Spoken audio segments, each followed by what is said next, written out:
Welcome to Integration 5, your fifth integration lesson. We're looking at area under the curve today. It's one of the first applications of integration, and we'll actually be using what we did in Integration 4, finding the definite integral. And again, as the picture shows, we're also dealing with areas under curve. All right.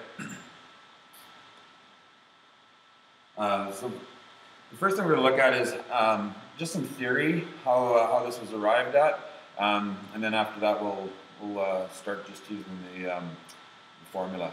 The first idea here is if you drew rectangles under a curve and added up the area of those rectangles, you'd get a close approximation maybe of what the area under the curve was.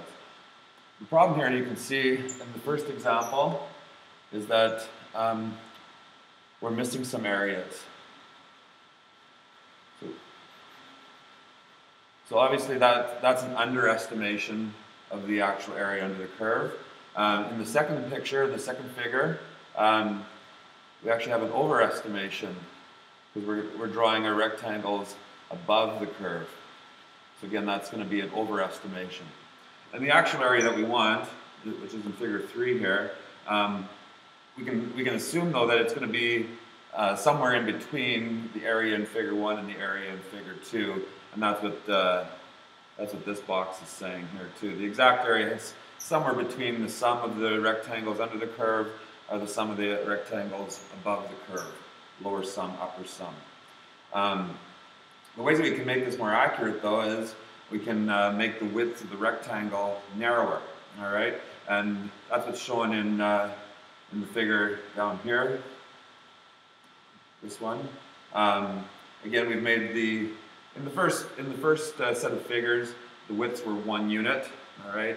In the second figure here, the widths are half a unit, and then we even get more accurate in the next figure as the widths of the rectangles become 1/4 of a unit. And again, you can see that the amount of overestimation and underestimation is becoming less as we make our rectangles thinner and thinner. Now what we're going to do is we're going to work towards finding an exact area. There's a lot of symbols and formula-looking type things on here that you don't really have to worry about. Again, the picture here in this figure really kind of explains what we're doing. Obviously there's a section of curve that's shown, and we have our 2 intervals A and B. And what we want to do is we want to break up that section of curve into, essentially we want to break it up into like an infinite number of rectangles. So if you can think of maybe a bunch of infinitely thin rectangles, like maybe the width of the pen, let's say, or obviously even thinner. All right. If we can make those really, really thin, what we can do is we can work towards an exact value for area under the curve. All right. And again, if these rectangles are just like a pen width or even narrower, like we say, the height will be the same on both sides of the rectangle, let's say. All right. So what this second box is saying here actually is, it's limiting argument, and it has a summation and sigma notation. So again, you should remember what that means. But this is saying as we let the value of dx, so notice again that the width of this rectangle is dx, as we let that width go down to 0, and that's what I'm showing by these narrow red lines. All right. As we let that go to 0, and we take an infinite number of rectangles between A to B, what we're doing is we're essentially calculating the area of each of those rectangles. And so hopefully you can see here by the area of this rectangle is actually the height of the rectangle is f of x, and the width of the rectangle is dx. And so that's where that part of this expression comes from. We're actually calculating the area of each rectangle, and we're letting dx become infinitely thin. what the next box is showing here is it's showing how we move from the sigma notation and the limiting argument to integral notation. And actually, in the integral symbol is actually a summation symbol. So the sigma here is the same as the integral sign here. It means the same thing. And obviously we're using the boundaries from A to B. And again, the f of x dx corresponds to the area of each of those really thin rectangles. All right? And again, the box at the bottom here is just saying, if we do that for a curve that's above the x-axis, all right, that integral from a to b, so this part in here, of f of x dx, will give the area under the curve from a to b. All right, so again, there's a lot of theory in there, but what we'll be using is this formula right here. Okay. All right. So now we'll do an example. So in A, so this is exactly what's happening is, and you're always finding area between the curve and the x-axis is what we're finding here. So in the first question here, A can be given as the integral from -2 to 3 of the function 10 minus x squared dx. And again, same as we did, or we have been doing, or as we did with definite integrals, we're going to take the integral as we would normally. So it's 10x minus x cubed over 3. Put on our boundaries, -2 to 3, like this. And now we do the substitution.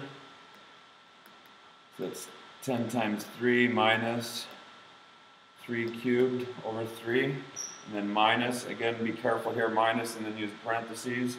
And then do the second substitution, -2 into the function.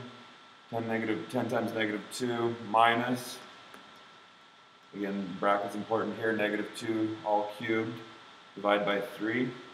Okay, close the brackets. And now we can evaluate inside. So we have 30 minus 9 minus, and this is -20 plus 8/3.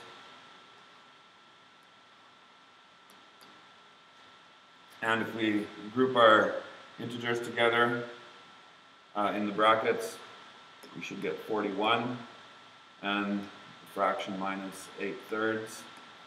And that should give us an answer of 115 over 3, which is it's approximately 38.3. Okay. Next question. This one is not drawn, but with all area questions, I would really recommend that you do a sketch. So again, you should know what 2 plus x squared looks like. Parabola shifted up 2 units.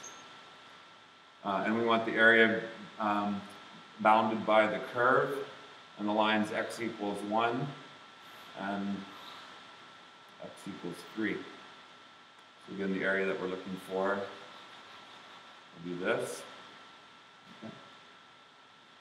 And our area calculation should be the integral then from 1 to 3 of 2 plus x squared dx. And again, perform the integration. So it's 2x plus x cubed over 3 from 1 to 3. Do the substitution. So it's 2 times 3 plus 3 cubed over 3 minus 2 times 1 plus 1 cubed over 3. And again, evaluate inside the brackets. 6 plus 9 minus 2 plus 1/3.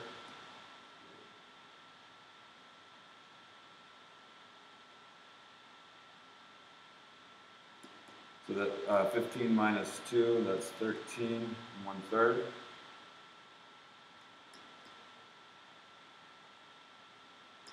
An answer of 40/3. All right. And we'll do a question on the next page. Actually, we'll just look at, first of all, just the areas under the x-axis, because obviously that situation will come up. So here, in the first example, or in the first picture, we have a curve, like this. And again, we're always finding area between curve and x-axis. So the area that we're finding would be this and that. And what you have to know is that area under the x-axis will be negative. So this will come out as a negative area. And this will also come out as negative area. But again, area can't be negative. If you're recording an area value, it always has to be positive. Area must be positive. So what we do is, there's a couple ways that we can handle it. The first one, if we know the area is going to be negative, we can take the negative of the integral, as in this first example. Also, if we know the area is going to be negative, we can take the absolute value of the area calculation. And there is actually one other way that we can deal with this. Again, it's one of the properties from definite integral. But the other thing that we could do is we can flip the boundaries. So we could go from b to a of f of x dx. All right. And again, when you're trying to accumulate area, if you have parts of your curve above the x-axis and parts below the x-axis, you'll have to integrate them each separately.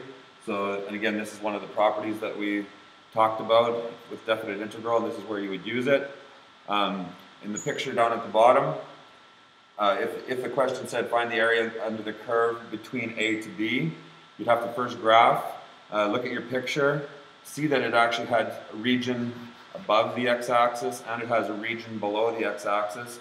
So you need to integrate both of those separately, and that's how we've calculated or set up the total area. Okay, so area is going to be then first integral from a to c under the function, plus the negative of the integral from c to b. Okay, and again, this second part can be handled any of the three ways shown above. All right, we'll do one more example here. These are your steps. We're going to sketch the graph. Always sketch the graph. You need to know which regions are above or below the x-axis. Really important. You need to integrate, obviously, the function. And if there are regions above or below, you need to integrate them separately. And then what you'll do finally is you'll add all the areas together.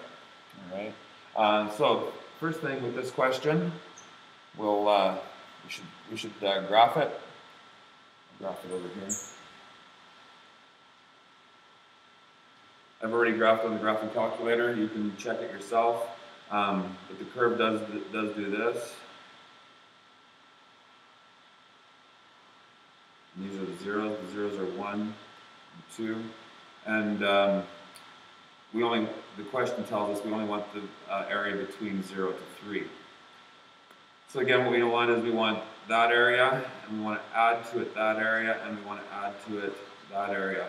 Again, if you just did the straight integration from 0 to 3, the region from 1 to 2 would be negative, and it would subtract from the overall area, which is what you don't want. All right. So to set up the area calculation for this question, it's a little bit long, but we're going to go integral from 0 to 1 of f of x dx minus the integral from 1 to 2 of f of x dx plus the integral from 2 to 3 of f of x dx. And again, notice how we handled that negative area. Because I know the area is going to be negative, we put the negative in front of it. Okay, so that'll actually come out as positive. And when you do your calculations, you'll actually should observe how that happens. All right.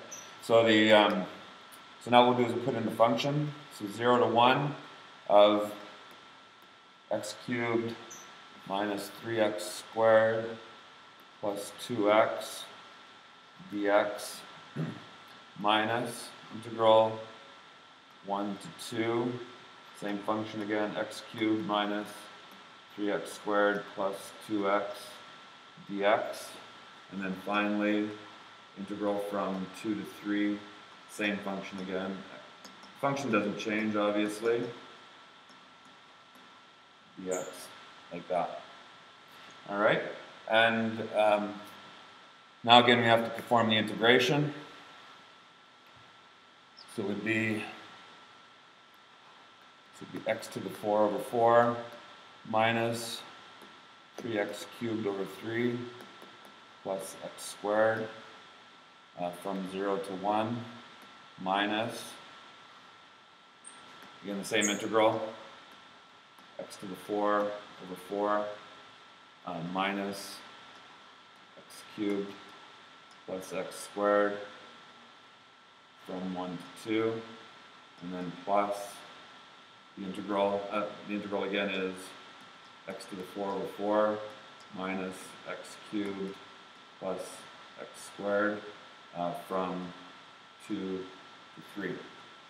And the video is getting a little bit long, so I'll let you do those substitutions, do the calculation, and I'll also show you how to do these calculations using your graphing calculator in class.